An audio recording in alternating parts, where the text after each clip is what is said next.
And joining us now to discuss, Anthony Tata. He is a retired brigadier general. Sir, thanks for joining us. He's also author of the book Dark Winter. Thanks for coming in today. Appreciate it. Great to be here. So before I walk you through a couple of the major headlines here, just want to get your general reaction as to the morale that this could potentially bring, considering this president had been criticized for not doing something like this up until this point. Well, anytime the president visits a combat zone, it's a 10-foot tall moment for soldiers, sailors, airmen, Marines, anybody who's over there. President Trump is loved by our military, and he loves our military.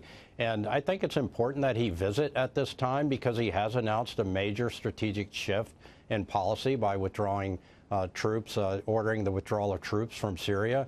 And so now's the perfect time to communicate that directly to the generals and all the way down to the privates who are prosecuting this war from Iraq. And he brought First Lady Melania with him, which, you know, she's been so involved with military families, spouses, and children, and she gets really no press coverage for that. So I think it's tremendous that I believe she may be one of the first military spouses ever to visit a combat zone. Certainly unique, yep. Yeah, and so I think it's, you know, and she is communicating to the soldiers, sailors, airmen, and Marines that, hey, I've been talking to your families. They're doing great, and they'll be, you know, so happy to see you when you redeploy. And she's communicating a great message on behalf of the White House. General, big market moving day here. Got a limited time, so I just want to get your reaction to a couple of the headlines here. You mentioned Syria, which the president has just given his order within the last few days to remove U.S. troops out of there. Today, he was talking to reporters on the ground in Iraq, and the president said that Syria was never meant to be, quote, open-ended. Is his decision to withdraw troops from that country the correct one in your estimation? Yeah, absolutely. He's making the absolute right call. And you heard him say that he's keeping an over-the-horizon force in Iraq. And I believe what we'll see is some kind of public-private partnership go into Syria where you can hold what you've got, you can protect the Kurds, you can invite private investment, and meanwhile you keep, you know, he's in Anbar province right now at Al-Assad Air Base, which is not far from Syria, and it is one of the more dangerous areas, but we have forces there that can conduct raids and continue to keep pressure on ISIS. By the way, what you're watching right now, new video that has just gotten to us from President Trump in Iraq. This visit actually happened a handful of hours ago or so, but there's obviously a lot of logistical challenges, security reasons as well.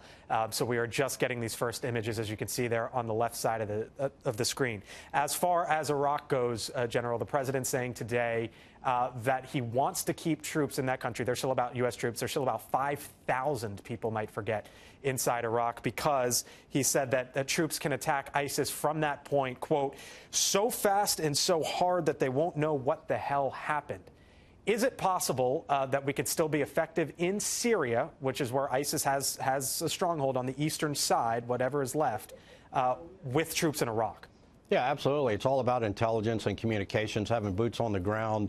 You know, Saudi Arabia is sending troops in there. We will still have communications with the Kurds, and they will have eyes on and be able to paint the targets, as it's called, for the Air Force and helicopters that can conduct these raids. And this is a perfect combination, alliance between the Kurds, the Saudis, other forces on the ground there, and the U.S. forces, coalition forces in Iraq. And it's also important to stay in Iraq because you have Iran trying to build a land bridge through you know, Syria, through Iraq into Syria, and you know, we need to stop that, and that's one of the reasons that Israel is bombing Syria right now.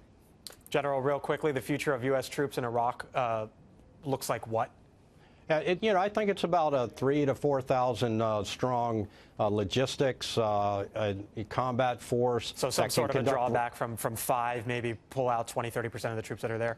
Yeah, that's what I would say, and be able to conduct raids and be able to do the logistics on the ground and make sure that we can come in and reinforce when we need to reinforce. But it's time for other people to conduct this fight. The president was absolutely right. This was never an open-ended thing. The mission was to defeat ISIS. As you heard the president say, ISIS is mostly defeated, and so now it's time to withdraw and do a phased withdrawal. Today we're attacking ISIS on the ground as well, and so just because we're leaving doesn't mean we're quitting. Retired Brigadier General Anthony Tata joining us today. Merry Christmas to you and yours. Thank you, sir.